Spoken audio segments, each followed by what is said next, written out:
Hi guys, welcome back to the Drive Life channel. Today we're going to be discussing everything that's wrong with my Volvo S80 D5. So for those of you that don't know, I bought this car at auction 3 months ago now, and there's a few things wrong with it. So we're going to be talking about what I fixed, what I haven't fixed. Unfortunately it's all been sort of interrupted by coronavirus and everything like that, so there's a few things that are going to be delayed because of that, but hopefully we'll get them done soon. So this is just sort of a 3-month update video on how the S80 is doing. So most obvious and the first most is the front bumper damage. I still haven't done anything about it. Personally, I don't really feel the need to. It's not that obvious. If you sort of come back, it's going to be obvious now I've pointed it out, but yeah, it's not too obvious to a lot of people. They don't even notice it. Secondly is the headlight washer system. We don't have covers on it yet, and it also still doesn't work. I'm not sure why this is. I've changed everything to do with the fuses, everything like that. So I think what I'm going to have to do is I'm going to have to remove the entire front bumper and just really expose it all and sort it out, because it is quite frustrating, really. It's sort of quite an obvious thing. Unlike the damage on the front, this is more obvious because it's just a black hole in the front of the car. So we'll try and get that done as soon as possible. But what I have done, one of the first things that I did, and I actually made a video on it, was replace this Volvo emblem on the front. So for those of you who don't know, these Volvo badges, they always degrade and become crap. So I changed that pretty quickly. It was only about £7 directly from Volvo. So for those of you that know, my previous car, my BMW, the badge actually was stolen, and BMW wanted £80 for a new roundel. So definitely better service from Volvo. So yeah, it's just one of those things. Next thing that's broken on the car is this mirror. It doesn't fold in. Well, it just doesn't fold in. Sometimes it does, sometimes it doesn't. I think the previous owner was aware of this because it looks like they tried to remove it, because it's sort of hanging off, and it's all very wobbly as well. So I think it's probably been involved in an accident where someone's bashed it or something, and it's sort of not quite right as a result of that. So yeah, that's just something that's a bit annoying, but again, it's not a major thing. Moving on, another cleaning system thing is these washer nozzles. Well, the headlight washer system, the windscreen washer system even isn't working still. This has been a really frustrating one. I've replaced the pump, I've replaced the fuse. It has improved.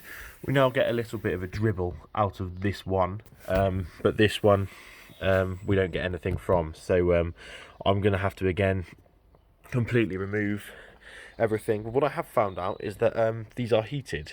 So this car has the winter package, and these are heated nozzles. So they work. I've tested them. I've tested the componentry on that. It's just literally getting the water out is an issue. But hey ho, it's just one of those things. Next thing, not really anything wrong with the car. It's just an annoyance. Is the state of these alloy wheels. They're all sort of corroding a bit, so I'm not quite sure what the hell anyone's been doing with them, but yeah, it's just a bit of an annoyance really on that one. And the same, well, it's the same on all of them, so that is something that I'm looking into. Then also got this shock absorber is giving up, so we're trying to source some replacements. This is Nivermat self-leveling suspension on the rear, so it's not cheap. Cheapest I've found so far is £500 for a new one from Volvo direct, and they seem to be the only ones that can sell them. So if you guys know anything about it, let me know.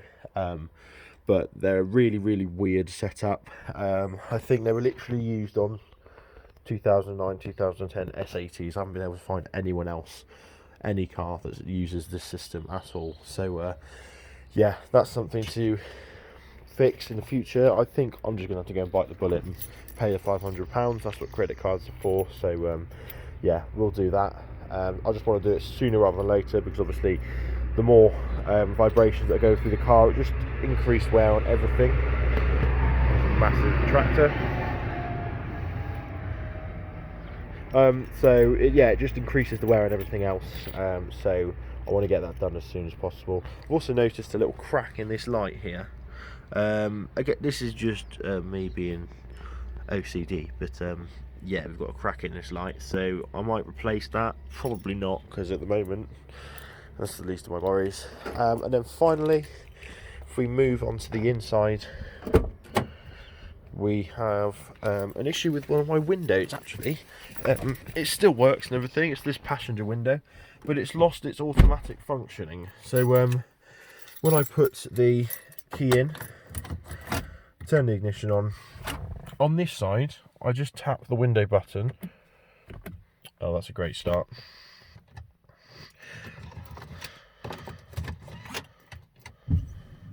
There we go. Right. Tap this button once and the window goes down. Look, no hands. Do the same on this side, on the passenger side. And it doesn't do it. So I'm not sure why that is. All of these windows on this car are automatic. If I do the rear, as you can see, the rear is. So I'm not sure why that has stopped working. I don't think it's anything. It's stopped working on the way up as well. I don't think it's anything to do with the window deflectors, because they're obviously designed to work on this car. But there's definitely something wrong with it. So that's frustrating. And then my final issue, which has sort of only arisen in the last few weeks, is there's something wrong with the key. Sometimes you put it in, and nothing happens. This it has worked this time, but initially when I was just trying to do the mirrors, it wouldn't turn the ignition on. So I think it's an immobilizer issue. When it doesn't work, sometimes what I do is I just take it out and sort of wave it around the steering column, because I know that's where most of the immobilizer systems are in these cars, and then it works. So I'm guessing it could be a battery issue, although the display normally tells you if it's a battery issue. But yeah, so that's another little annoyance. But overall, this car's been fantastic. It still rides beautifully. Engine, transmission, all work perfectly. I'm going to be servicing the engine soon, so stay tuned for that. And we're doing a full oil change. So if you've got one of these and you want to know how to do it, stay tuned. But yeah, thanks for watching, guys. Don't forget to like, comment, and subscribe. Stay safe during all this crazy time. And yeah, we'll see you in the next one. Cheers.